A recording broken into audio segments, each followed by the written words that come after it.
So this is a lazy person starter. Basically I took a half quart of slurry and I mixed it with a half quart of yeast juice. I think I probably have enough viable cells in the slurry, but just to be safe, I want to wake them up and see if they'll multiply a little bit. It's probably going to be at least 3 hours before I pitch this, so I think I could probably, you know, make some cells in that time. The juice I use is this stuff down here, and it's about 1.030 mixture of water, DME, and yeast nutrient that I just canned in a pressure cooker. So I just have this ready to go. It's protein in the bottom, but it's not, you know, it's not alive. It's pretty sterile. So I heated it up to, you know, 15 psi, like 230 degrees. Alright, it's 8:52 Friday morning. I'm not at work today. I'm staying home to brew beer. So I just turned the pump on. This pump recirculates flow through the mash tun. The bottom side of the mash tun, this is all like strike water, aka hot liquor. I've got a 4,500 watt heating element in there. I put acidic pH buffer in here and water, and it's just circulating. I haven't fired up the heater yet. I use hot water from my hot water tank to fill this guy up, so it should already be close to 140. I just need to get it up to about somewhere between 149 and 151 for my that'll be my alpha rest temperature range. But look at that. Wow, that's a lot of flow.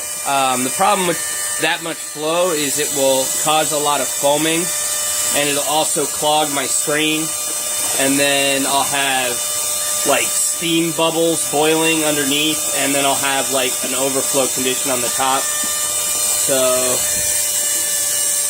I have a valve right here. Let's turn it down to about there. That's a good flow rate. And then this guy is not turned on, so we'll go over here and unplug the dryer. Move the dryer a little bit. Unplug that guy, and then plug this guy in. And now this bad boy should be loading up. Many, if you homebrew and keg, so yeah, 136 degree water in there. You'd be familiar with this controller for making a freezer or fridge into a kegerator. There's a jumper in here. If you take it apart, you can move a jumper on the control board, which switches it, basically inverts the setting, so it works like a furnace controller instead of a freezer controller. And so you got menu, set point. The set point I said is to 130. That's because I don't want it to immediately fire up and arc when I'm plugging it in. That's a little too high. So I got the deadband on this set to, I think, 3 degrees. So it'll shoot for 151, it'll cut out at 151, but then it'll cut back in at 148. So I'll basically maintain a 3 degree deadband between 148 and 151, and that's where my temperatures will be during my alpha rest. And then I'll do a beta rest. I'll turn it up quite a few degrees. But so yeah, I'm going to close this lid while this water gets warm and the pump screams away. And then I guess I'm just going to sanitize some stuff, and I'll take another short video clip in a little bit. Alright, so we overshot our set point a little bit. We got up to 152, but that's going to drop pretty quickly after we put the mash bill in. Here's the water. We're going to have to fold this screen up and make sure it doesn't crumple, because we don't want grain or husk to go through the other side of the divider. So that's a good flow rate. We got a good temperature. And here is, what is this, 32 and a half pound grain bill. It's mostly pearl and crystal 20. That's actually all it is 27.5 pounds of Thomas Fawcett pearl and 5 pounds of crystal 20. This is going to be a base for a hoppy fruit beer I'm going to make. So I wish I had a tripod. Well, actually, technically I do have a tripod over there, but it's not, this is on my phone, it's not on my camcorder. So I'm not going to be able to film myself pouring it in, because I really need both hands to do this without messing it up. So I'm going to stop the camera now, I'm going to dump this in there, and then we'll shoot another quick video. Alright, so we dumped our grain in. And we're now begun mashing, and here our temperature dropped down to 149, which is fine. That's better for your alpha rest. If you mash too hot, you denature alpha amylase. So I like to have a good long alpha rest, and then a good long beta rest. You get a nice, that gives me a nice amount of body and mouthfeel without being too starchy or proteinaceous, I guess. I mean, I've played around with doing, longer alphas and shorter alphas and shorter betas, but I don't know. I pretty much do the same thing, and we just hit 151 and we cut off. So you can see this is a pretty efficient heating element, and I can shrink the deadband to less than 3 degrees. I think I can make it 1 degree, or I might be able to even make it a fraction of a degree. But this is a big contactor. It's not a solid state relay. I have a little ice cube relay and a big contactor in here that's pretty much goes chunk, chunk every time it turns on and off, and I don't want it doing that every couple seconds. It's better just exercises one time, moves the temperature a little bit, then releases. It's a lot easier that way. So I'm going to set a timer, I guess maybe for about 30 minutes. I think I'm going to do a 30-minute alpha rest, and then I'll come back and shoot another short video after that. But this is pretty good. No dough balls, really. Pretty, you don't have to mix it that much. And really, I can turn this jet up to full blast, and it'll really loosen up the grain. But you can't leave it that way because it'll overflow and boil the wort that's underneath the divider. All right, I'll be back. So up here, it's a rainy day. This is my boil kettle. It's aluminum. There's my fuel source, which is propane. And the burner is underneath. It's just an old, crappy turkey fryer burner. And then this is my line going back down to the pump. And I can valve it over to the suction side of the pump or the discharge side of the pump accordingly, whether I'm mashing out and filling the kettle, or I'm flame out up here and I'm siphoning back to the fermenter downstairs via the chiller. But I just wanted to show you this while we're waiting for the alpha rest to finish. Alright, so this is the end of the alpha rest. Let's take a look in here.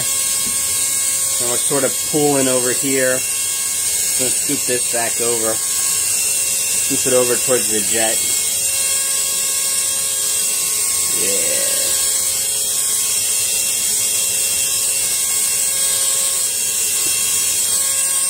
So you got a nice caramelly color there. That's good.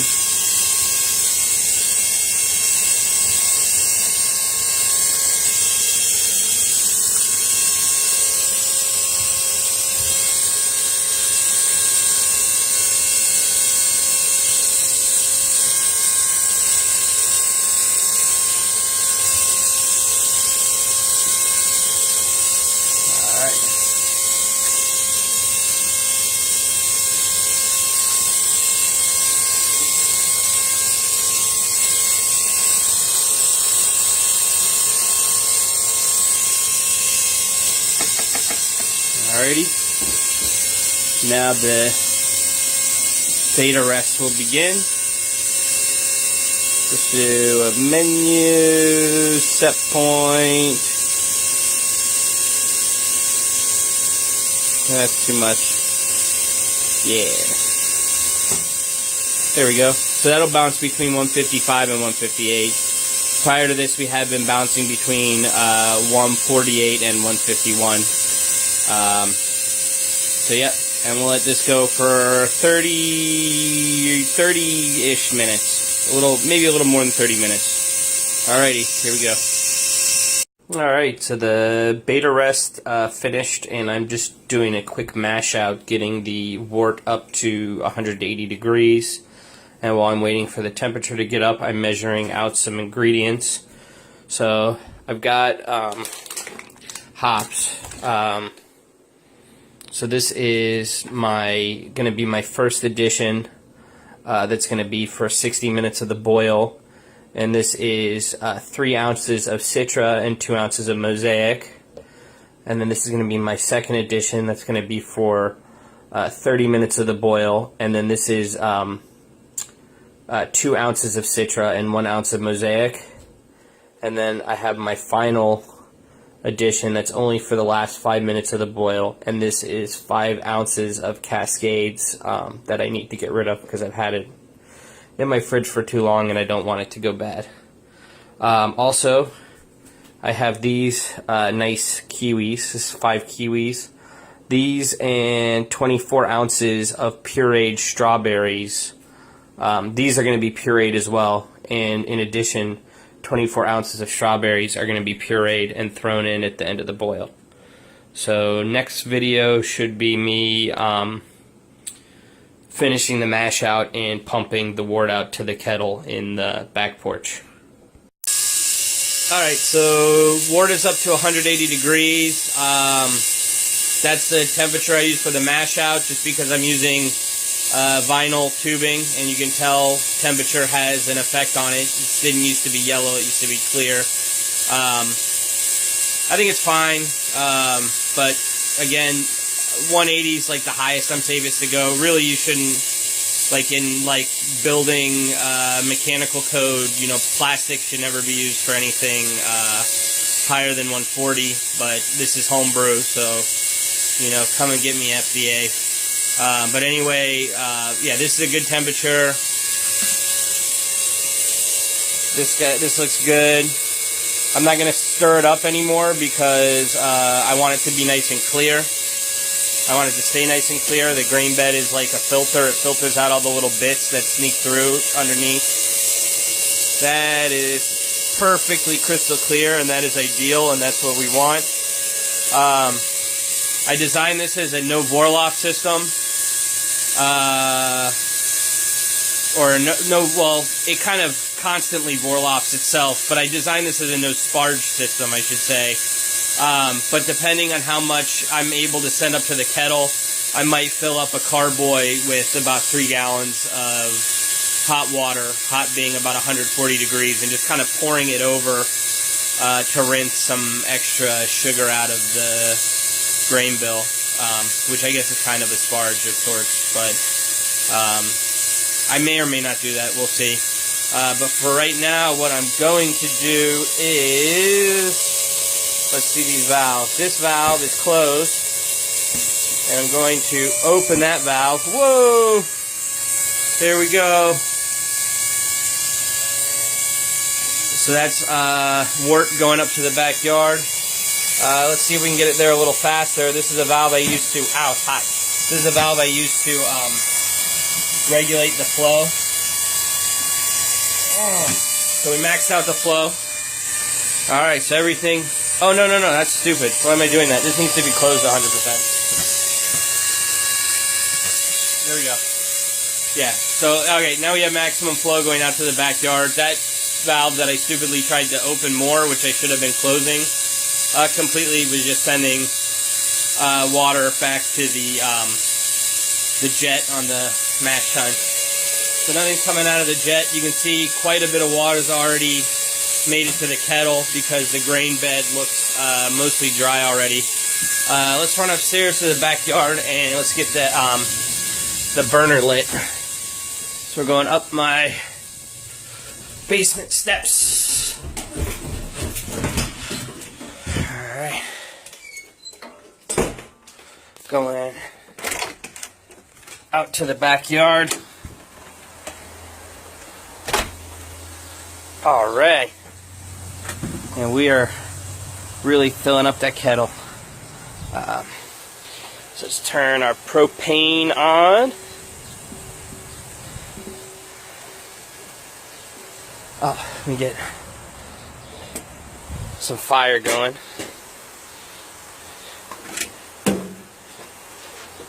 Where's my little lighter?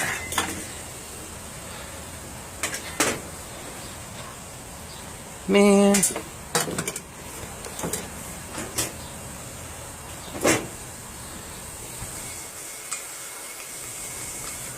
I'm gonna have to light this on the stove.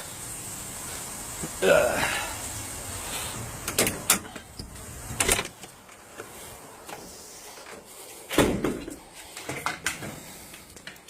Going to the kitchen. Gonna turn the stove on. Light the turbo torch. Gonna turn the stove off. Going back outside now. I wonder how long an Instagram video is allowed to be. Okay. Oh, are you kidding me? Alright, my flame went out. I do this all over again.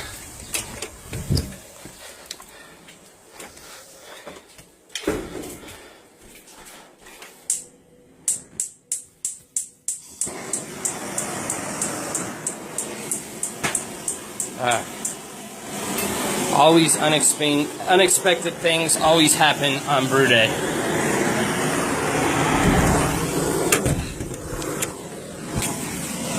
Alright. Here we go. Set this guy down right here. Let's turn that valve on. There we go.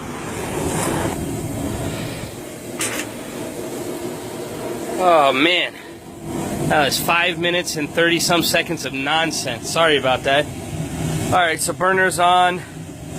The kettle's still filling. It's going to take a while for this cheap ass burner to get this kettle boiling. But we'll be back when it is boiling and we'll be adding some hops. Alright. So this is 24 ounces of strawberries and 20.5 ounces of kiwi. I'm going to put this into beer.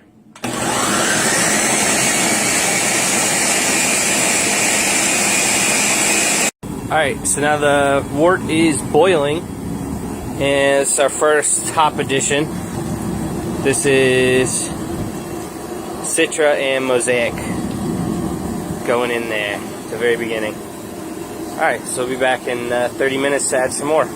We're 30 minutes into the boil now. This is more Citra and more Mosaic.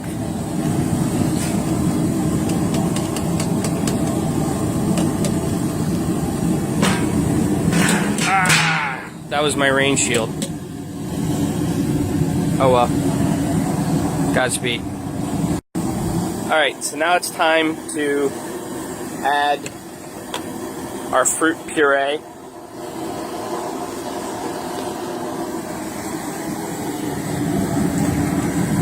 Oh yeah.